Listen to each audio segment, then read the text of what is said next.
उसाला प्रतिटन 3500 रुपये दर मिळावा या मागणीसाठी वावखरी पालखी तळावर शेतकरी संघटनेचे समाधान फाटे आणि त्यांचे सहकारी आमरण उपोषणाला बसले असताना त्यांच्या या विविध मागणी शेतकरी संघटना तसेच शेतकऱ्यांकडून देखील मोठे पाठबळ मिळताना दिसून येत आहे। आता हे आंदोलन अधिक आक्रमक होऊ लागले असून उपोषणकर्त्यांची तब्येत ढासळू लागल्यामुळे शेतकरी संघटनेचे समर्थक अस्वस्थ झाले आहेत, तर शासन स्तरावरून कुठल्याही अधिकृत पद्धतीने तोडगा काढला जात नसल्यामुळे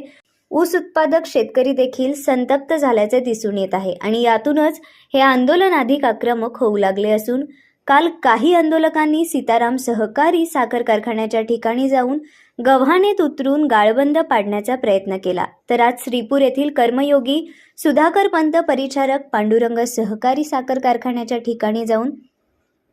आंदोलन आक्रमक झाल्याचे दिसून आले। यावेळी शेतकऱ्यांनी भजन आंदोलन करत निषेध व्यक्त केला। पांडुरंग साखर कारखान्याचे गाळप थांबवण्याचा प्रयत्न करण्यात आल्याचे दिसून आले, तर उसाला 3500 रुपये प्रतिटन दर मिळावा या मागणीची दखल घेतली नाही, तर आता साखर आयुक्त आणि शासन याबाबत सर्वसामान्य तोडगा काढण्यासाठी बोलणार का, याकडे ऊस उत्पादकांचे लक्ष लागले आहे।